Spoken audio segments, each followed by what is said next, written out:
विधानसभा मगापासून जी सुट्टी तुम्ही मागत होता ती आता तुम्हाला आहे। आप जो कुर्सी मांग रहे थे वो आप या सभागृहाने शिवसेना भाजपा युतीचे आमचे मुख्यमंत्री इस सभा में शिवसेना और शिवसेना और बीजेपी के मुख्यमंत्री एकनाथ शिंदे मौजूद हैं और उन्होंने अपना बहुमत साबित किया है। आमचे मुख्यमंत्री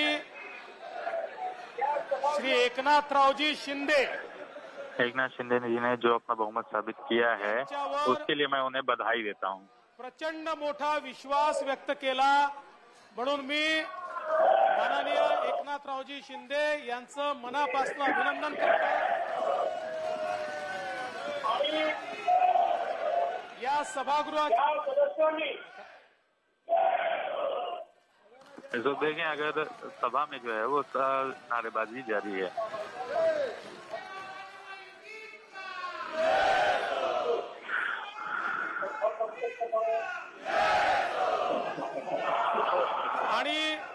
सदन में जो लोग, जिन सदस्यों ने मतदान किया उनका मैं आभारी हूं। ज्या सदस्यांनी या प्रस्तावाच्या बाजूने मतदान केलं त्या सदस्यांचे आभार तर मानतोच, पण अप्रत्यक्षपणे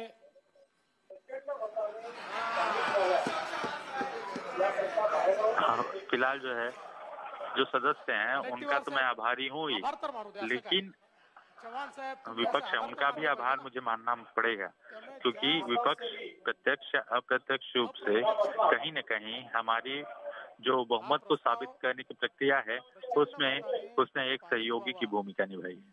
याकरता बाहेर राहून मदत केली। मुख्यमंत्री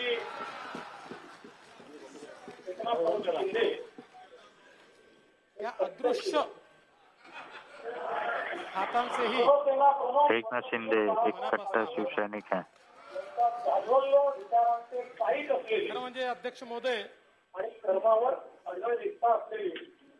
उन्होंने एक निष्ठा के साथ जो है बाला साहब ठाकरे की विचारधारा को आगे बढ़ाया है।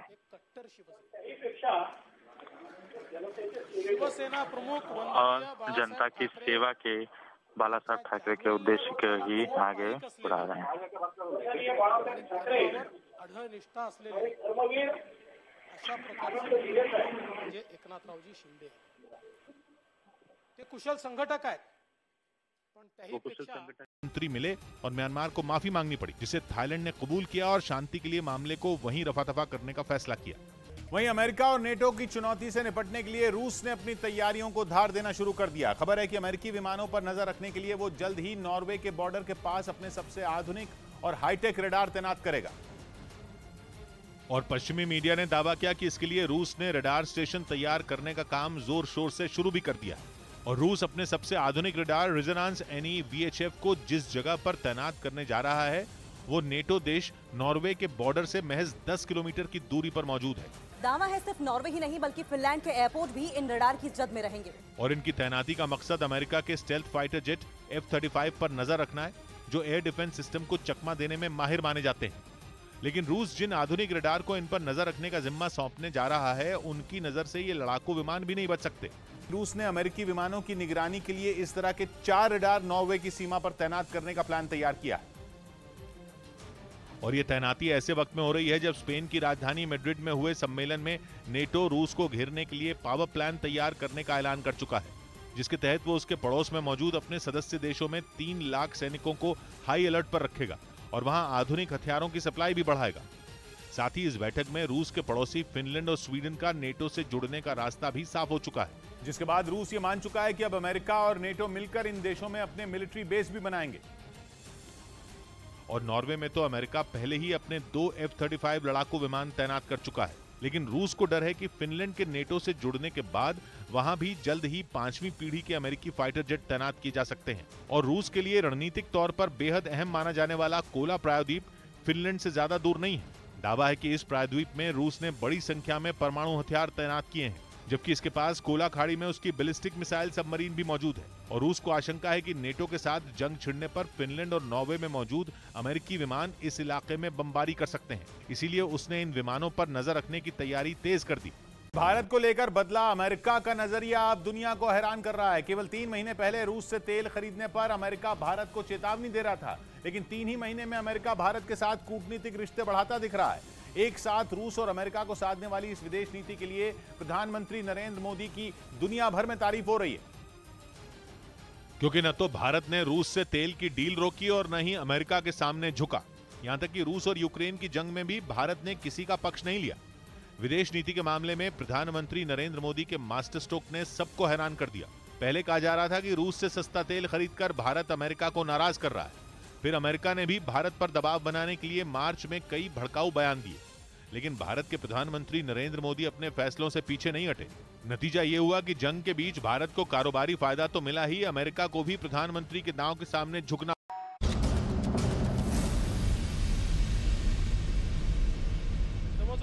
त्यांच्या सोबत 100 वेगवेगळे कार्यकर्ते होते। 40 दिवस बेलारीच्या जेलमध्ये आमच्या सीमा प्रश्नाच्या संदर्भात त्यांनी कारावास भोगला आणि त्यातून एक मोठं व्यक्तिमत्व हे त्यांचं तयार झालं। खरं तर त्यांचा प्रवास हा राजकीय प्रवास जर आपण बघितला तर 97 साली ठाणे महानगरपालिकेत नगरसेवक म्हणून निवडून आले, मग मनपामध्ये सभागृह नेते झाले, त्यानंतर आमदार झाले, ठाणे जिल्ह्याचे जिल्हा प्रमुख झाले आणि आपल्याला कल्पना आहे कि ज्यावेळी नुकसान पूरी दुनिया को भुगतना पड़ रहा है। प्रधानमंत्री के निशाने पर अमेरिका ही था जो रूस से अपनी अदावत के चक्कर में पूरी दुनिया पर महंगाई बम फोड़ रहा है। दूसरी तरफ एस जयशंकर ने भी तेल के खेल में यूरोप को आईना दिखाया। उन्होंने तो यहां तक कह दिया कि यूरोप की समस्या अगर पूरी दुनिया की समस्या है तो पूरी दुनिया के संकट से यूरोप बेअसर क्यों है। इस बीच दिवालिया होने के कगार पर खड़े पाकिस्तान के सामने अब बिजली संकट की एक बड़ी समस्या खड़ी हो गई है।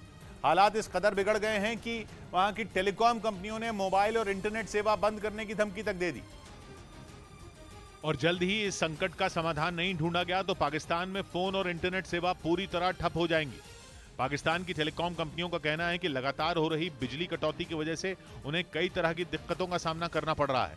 इसी वजह से पाकिस्तान की दूरसंचार कंपनियों ने वहां की शहबाज शरीफ सरकार को चिट्ठी लिखकर ये चेतावनी दी कि आने वाले दिनों में देश में मोबाइल और इंटरनेट सेवा कभी भी बंद हो सकती है।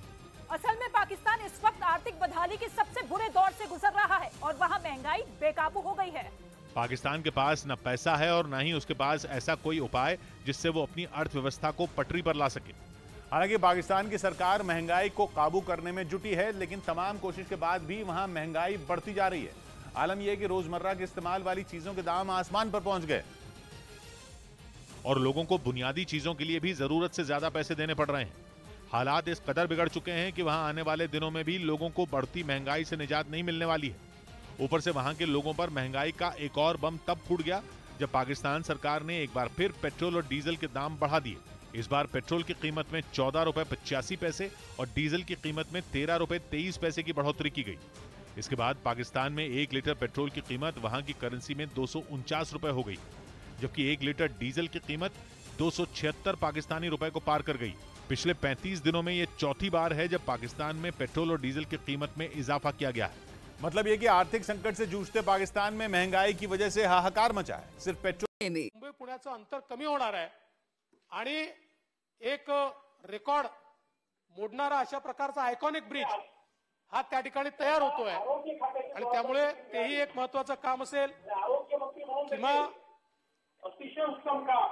बांद्रा वर्सोवा सी लिंक असेल, बेंगावली सी लिंक का काम हो या फिर पुणे मुंबई को महामार्ग के जोड़ने का काम हो, ऐसे कई काम जो है वो एकनाथ शिंदे ने किया है। त्याच दरम्यान त्यांना आरोग्य खात्याची जबाबदारी देखील मिळाली और इसके बाद उन्हें आणि आरोग्य मंत्री म्हणून देखील स्वास्थ्य विभाग की जिम्मेदारी दी। अतिशय उत्तम काम हे त्यांनी केलं। स्वास्थ्य विभाग में भी उन्होंने जो काम किया वो काबिले तारीफ है। त्या विषयाकरता सातत्याने त्यांनी पाठपुरावा केला। सामान्य माणसापर्यंत आरोग्य सेवा पोहोचली पाहिजे सामान्य व्यक्ति तक भी आरोग्य सेवा किस तरह से पहुंच सके, इसका भी उन्होंने बराबर से अध्ययन किया।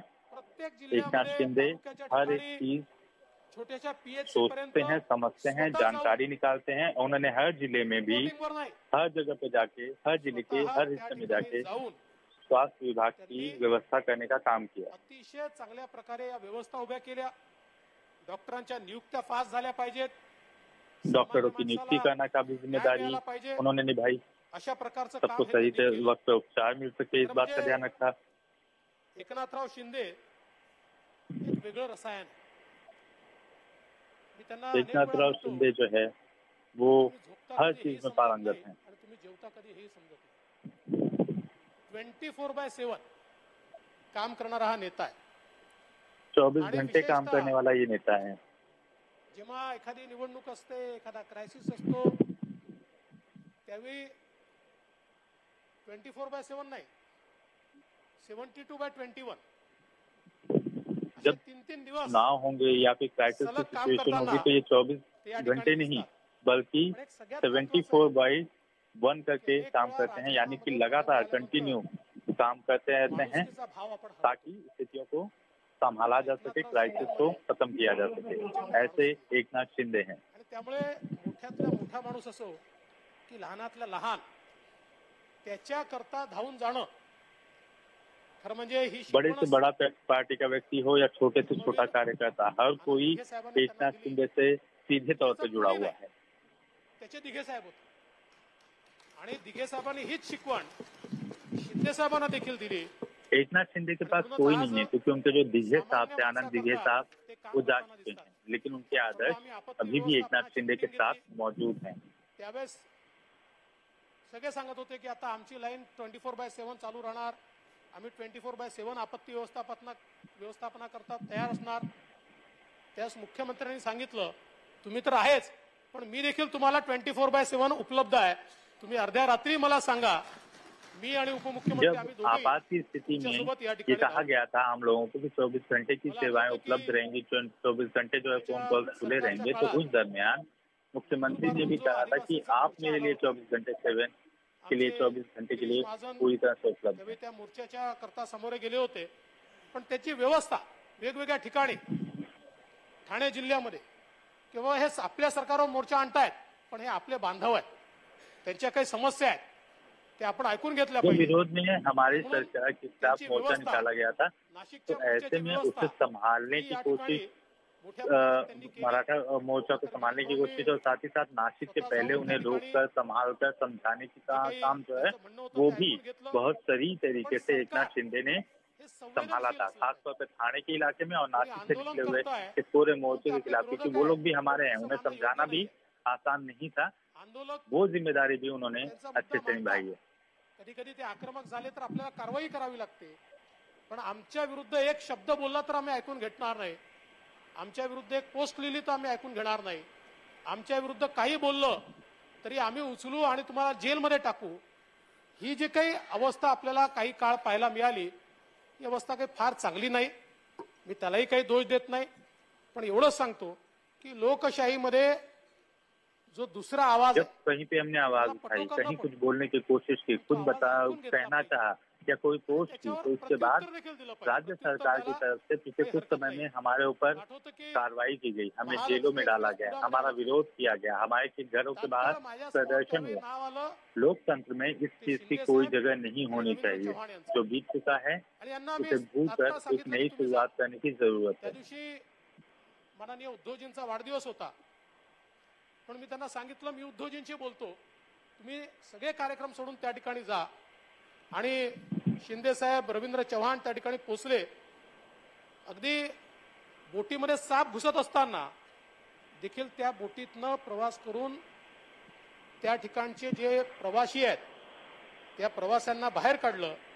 काही पत्रकार देखील त्या ठिकाणी अडकलेले होते, त्या पत्रकारांनी प्रत्यक्ष ही सगळी घटना बघितली आणि त्यांनी देखील नमूद केली की ज्यावेळी अनेक प्रशासनातले लोक देखील हिम्मत करू शकत नव्हते, अशा वेळी या लोकांना पुरातनं बाहेर काढण्याचं काम हे शिंदे साहेबांनी केलं। कोल्हापूरच्या पुराच्या वेळेस में जिस तरह से बाढ़ आई थी कोल्हापुर में बाढ़ थी, लोग जो है वो फंसे हुए थे, तो ऐसे में खुद एकनाथ शिंदे ने जो है वो रिस्क लिया हुआ था। बोट के अंदर जो कहा जाए कि जो बोट होती है उसके अंदर एक सांप मौजूद था, लेकिन लोग डरे हुए थे, लेकिन एकनाथ शिंदे डरे हुए नहीं थे। उन लोगों ने देखा कि किस तरह से साहस के साथ एकनाथ शिंदे ने लोगों को, पत्रकारों को, यहाँ तक कि जो है कई आदिवासी हिस्सों से लोगों को निकालने का काम किया और उन्हें बचाने का काम किया। लोगों ने, पत्रकारों ने देखा हुआ है कि एकनाथ शिंदे ने और उनके साथ जुड़े हुए लोगों ने कितनी ताकत लगाकर लोगों की मदद के लिए हमेशा काम किया है। कोल्हापुर का बाढ़ की स्थिति सभी को याद है। विश्वास है की आता येत्या काळामध्ये एक अतिशय यशस्वी मुख्यमंत्री म्हणून ते काम करतीलच, पण आने वाले वक्त में एक यशस्वी मुख्यमंत्री के रूप में वो काम करेंगे, ऐसा मेरा विश्वास है। तर दिवसभरात वेळ काढून तिथे जायचं, अगदी सकाळी 4-4 वाजता त्यांच्या घरचं सगळं संपलं असलं तरी त्यांना उठवून, बाबा तुम्ही काल निमंत्रण दिलं होतं, आज मी पोहोचलो, अशा प्रकारे पण त्यांना देखील आनंद आहे।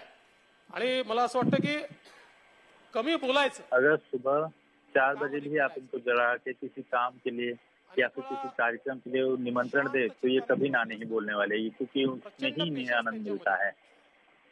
हा जो सगळा और पेशन्स आहे, धैर्य की कमी याच्यामुळेच मला असं वाटतं की हर किसी में कुछ न कुछ तौर पे देखने को मिल जाती है, लेकिन एकनाथ शिंदे में धैर्य की कमी नहीं है की त्यातनंच या ठिकाणी झाली आहे।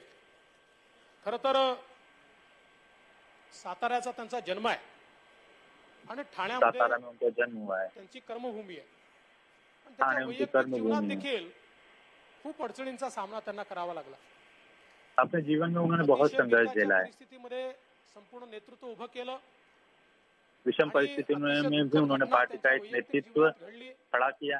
2 मुलं उनके जीवन में अपघातामध्ये एक बहुत दुखद घटना घटी जब उनके पुत्र की मृत्यु हुई। अक्षरशः तुटून गेलो होतं, जीवनातलं आपल्या सगळंच संपलं, अशा प्रकारचा भाव एक पुत्र की मृत्यू के बाद त्यांच्यामध्ये आणि संपूर्ण जीवन में सब कुटुंबामध्ये खत्म हो तयार जाता झाला है, होता। ऐसी स्थिति बन जाती है। धर्मवीर आनंद दिघे साहेबांनी लेकिन फिर भी उन्होंने खुद को संभाला है। त्या ठिकाणी ऊर्जा दिली, त्यांना प्रेम दिलं, लेकिन उस वक्त में आनंद दिघे साहब के विचारों ने ऊर्जा देने का काम किया आणि त्या नेतृत्वाने शेवटी स्वतःच्या घरापेक्षा समाजाचा विचार केला पाहिजे, अशा और प्रकारच्या उस वक्त भावनेतून आनंद दिघे के जो विचार थे उनसे प्रभावित हुए कि खुद के जीवन से ज्यादा समाज के लिए सोचना जरूरी है।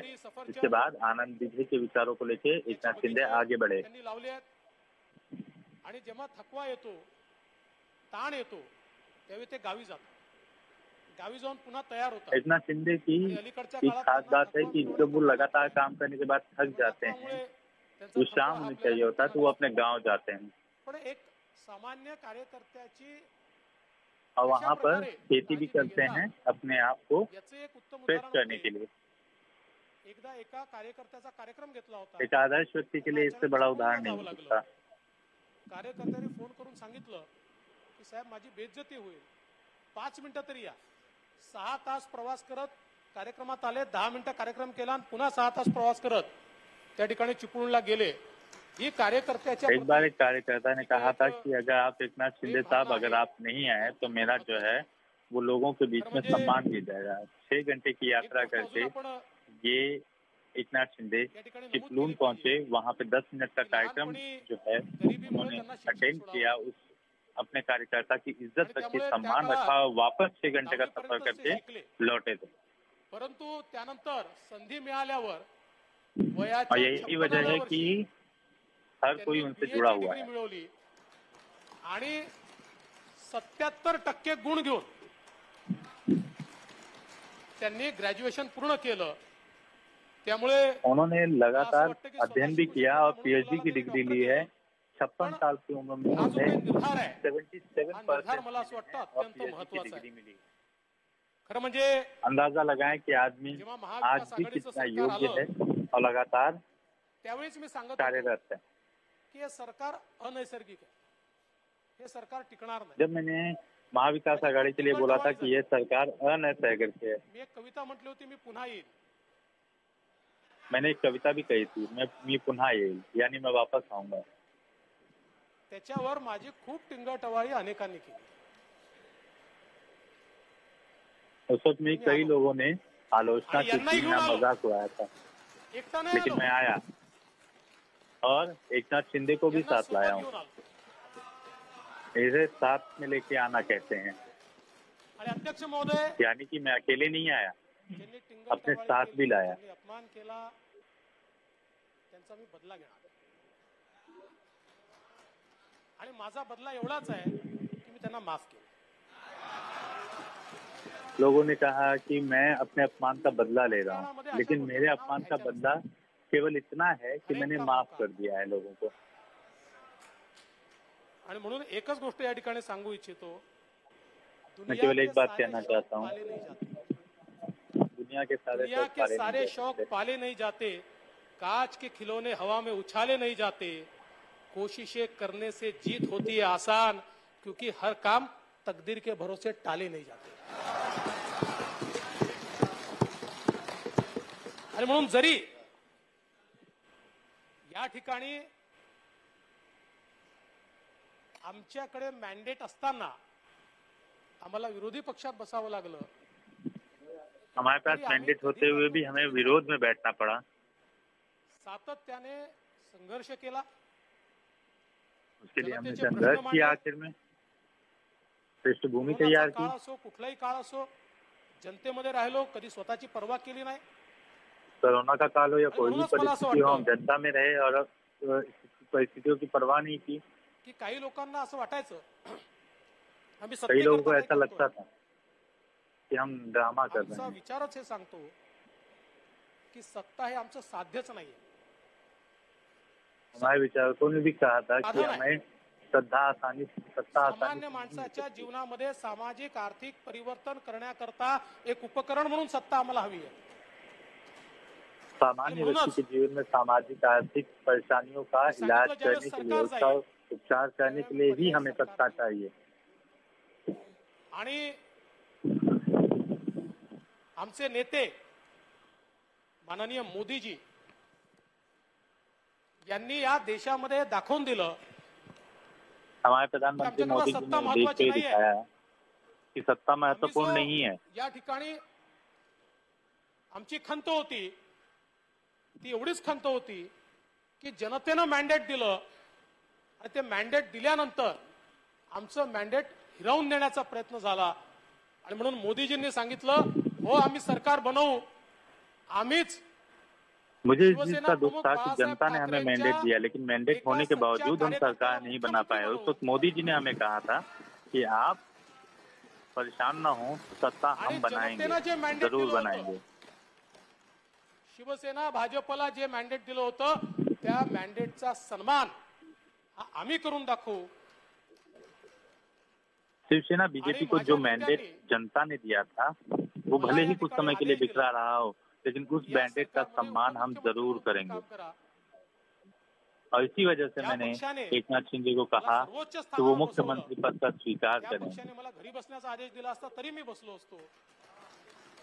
मैं उप मुख्यमंत्री बनना नहीं चाहता था, लेकिन जो मुझे पार्टी के प्रमुखों ने कहा, मैंने उसी बात को स्वीकार किया। मुख्यमंत्री एकनाथराव शिंदे यांच्या पाठीशी पूर्ण ताकदीने आणि क्षमतेने मी उभा आहे।